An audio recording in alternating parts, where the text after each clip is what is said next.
Welcome to another edition of the Giants Top 100 Players. I'm Bob Papa. As you know, the Giants are revealing the top 100 players in the history of the franchise. Let's explain and recap how we got to this point. There was a 13-member independent blue ribbon panel that looked over 5,000 names that played for the New York Giants in their previous 99 years, and we have come to the list of the top 100. One of the members that was voting on that list is former beat reporter, NFL reporter, and Hall of Fame voter Gary Myers. And Gary, it was a fun process to go through, wasn't it? I tell you what, when you look back at all the great players who've played for this franchise, narrowing it down to the top 100, it was fun, but it was difficult. Well, we have two guys on the set with us here today to talk about numbers 51 through 60, and they both are on this list. Number 51, Otis Anderson, and number 56, Mark Collins. And Otis, obviously winning a Super Bowl MVP for the Giants. What did it mean to you when you found out that you had made this top 100? Well, I was really surprised, being that my history didn't start with the Giants, but most of the things I've accomplished has been with the Giants. Super Bowl, comeback player of the year, things of that nature. So I was excited, but yet very happy that the Giants said, and always have said, once a Giant, always a Giant, and I was part of the family. Mark, I got to break the news to you in person when you first heard that you were one of the top 100 players. What was your first thought? It meant a lot. It still means a lot. You're talking about the fourth oldest football organization, in the history of America. So it means a lot, and I'm still in awe of being on this list. Collins takes it at the 2. The 15, he's got room. Collins to the 30. Collins at the 40. Collins may go all the way. They're chasing it from behind the 30. Collins to the 20. Touchdown! The rookie from Fullerton State, Mark Collins, returns the opening kickoff 98 yards. Gary, this is a pretty amazing list that we have, 51 through 60, and there's such great names. Obviously O.J. Anderson and Mark Collins and Tom Landry, who a lot of people think of with the hat, and they think of him as the great head coach of the Dallas Cowboys, but was an incredible defensive back for the New York Giants. Yeah, he was an all-pro player, and what people may not remember, but he was a player coach, and he was a defensive coordinator. So he's not only a key member of the defense on the field, but then he's coordinating the defense at the same time. And can you imagine? Mark, you played the same position as Tom, to do something like that. That would be tough. He's calling plays, the defense changes on the field, and then you go to the sideline and you're making adjustments with your guy next to us. It'd be kind of a difficult thing to do, but back in those days they could do it. I don't think it can happen that way now. Mark was drafted in 1986. Otis, you were traded from the St. Louis Cardinals to the Giants in 1986 as the Giants won their first ever Super Bowl. When the Giants drafted this guy, what were some of the things that he brought to the table that helped you guys win a championship? Well, Mark was tough. He was smart. You could put him in any situation and he would adjust to it. And look at him. He was awesome for us. It is intercepted. Clear pass to the 40, to the 30. Here comes Collins to the 10. He will score! Conversely, you're a rookie coming into the league. Yeah. This guy comes in. What was the first thing that came to mind when you found out, wow, we just got Anderson? I tell you, Bob, OJ, when he came to us, he brought not just stability, but the patience. Because you're talking about a guy, he's an established player in St. Louis. Then comes over here to sit behind Joe Morris and wait patiently to get to where he needed to be. Never complained, 100% professional, did the things that the Giant way, and that's why he's on this list. He's a great friend, and that's why he's doing what he's doing, and it's perfect. I remember just seeing the Giants go out to Pasadena and play Denver Broncos and having an opportunity by Parcells toward the end of the game. He said, in case you never get here again, I'm going to give you a chance to score. So he called Joe Morris out of the game, sent me in, and called a play for me to get into the end zone. It was incredible. There goes Otis Anderson. He's got a touchdown. Here's Parcells' payback to O.J. for being patient. You're talking about patience, sitting and waiting a couple of years, but, to do what he did like 1989, a few years later, and then Super Bowl MVP the year after that. It's amazing. And look at Otis Anderson throw the uppercut. He looked like Muhammad Ali winding up, popped in with that stiff arm. Just having an opportunity to play in the Super Bowl, it was a dream. It was something I said come out of Miami as a rookie. I said if I played in the Super Bowl in the state of Florida, I win MVP. Well, 12 years later, it did happen. Giants have won Super Bowl 25. All right, I want to bring up a name that's part of this list. He comes in at number 60, Jumbo Elliott. When Jumbo came to us, I've never seen a bigger man walk to that door than him.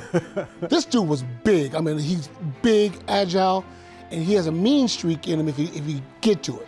But Bill Parcells knew exactly what it took to get him motivated to do what he's got to do.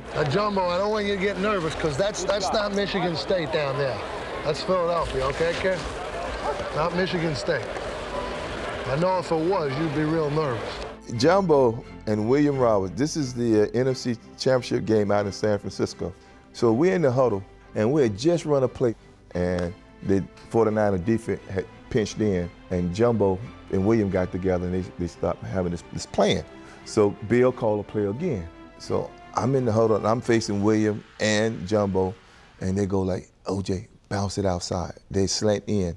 I said, you sure? They said, oh, no, they did it. I said, William, yeah, Jumbo, yeah, bounce it outside.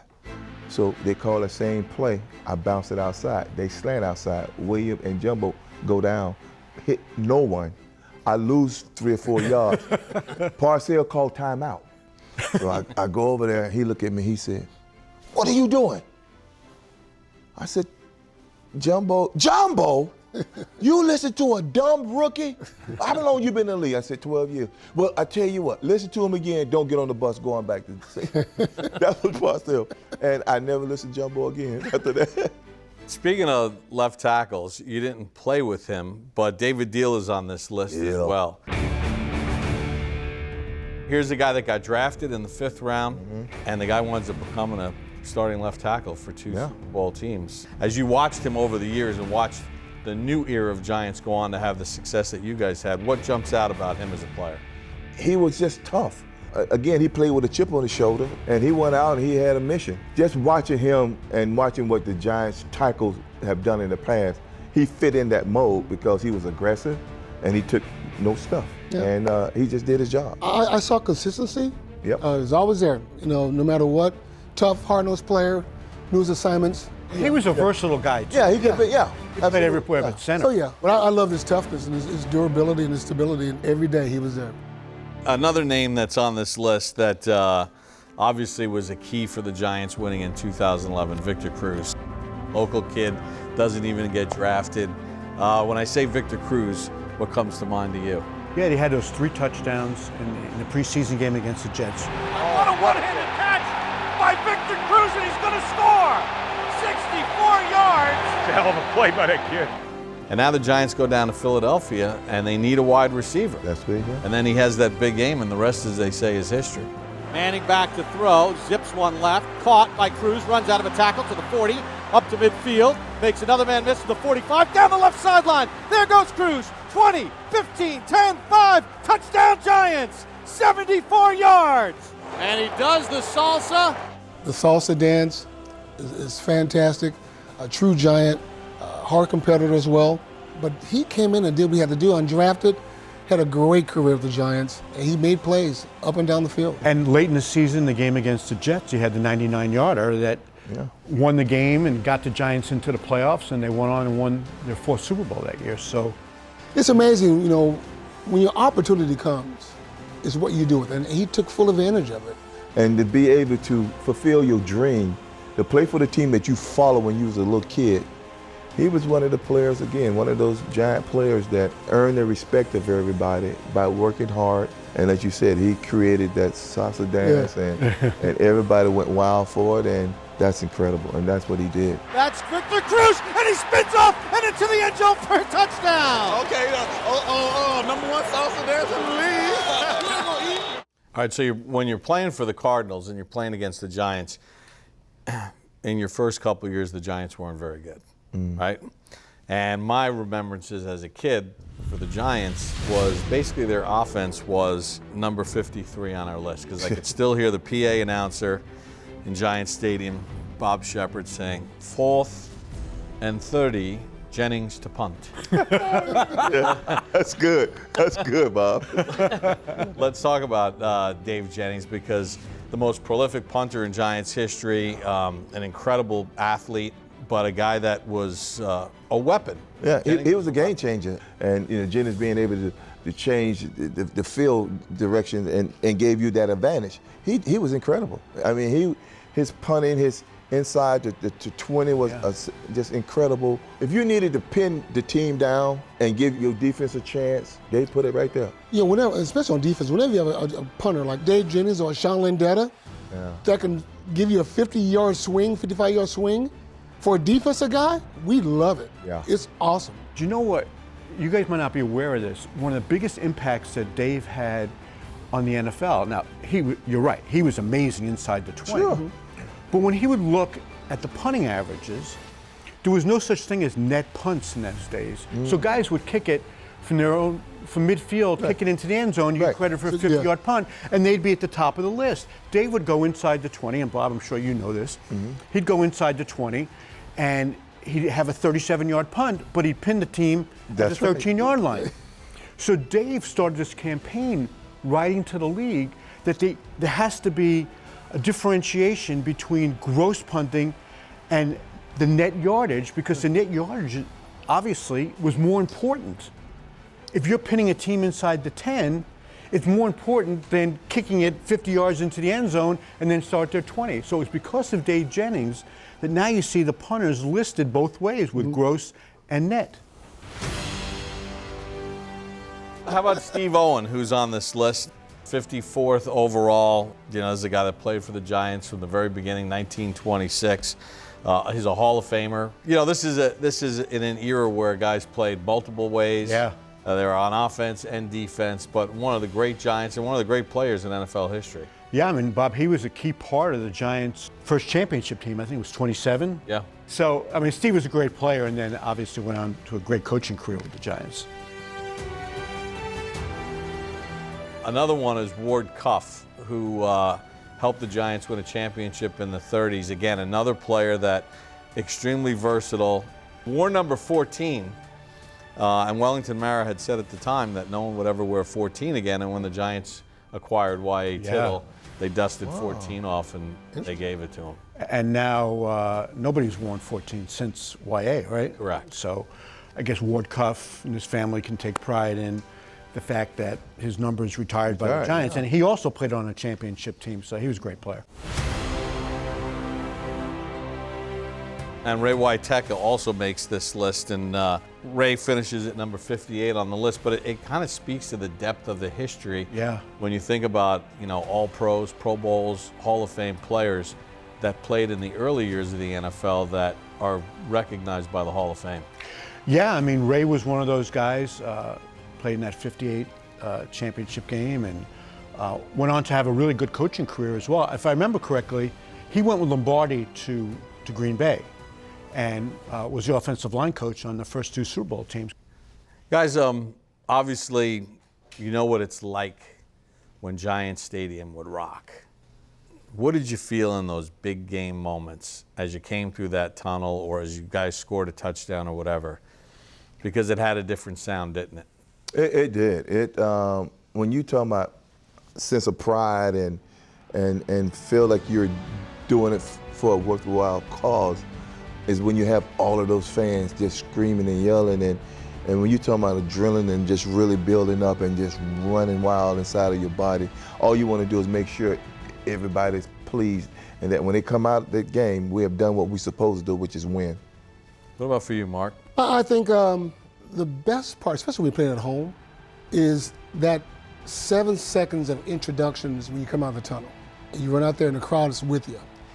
You feel it. It takes you to another level. It's huge. And, the old Giant Stadium was fantastic. I played for 3 other teams. There's nothing like a Giant crowd. Yeah. Nothing. So it's electrifying. Football's the best thing going right now, number one. Number two, there's nothing like the New York Giants fans. I still get fan mail. Sure. And I've been retired for, I don't know, 25, 27 years, something like that. They know their history. Yeah. They know their players. And I think it's fantastic.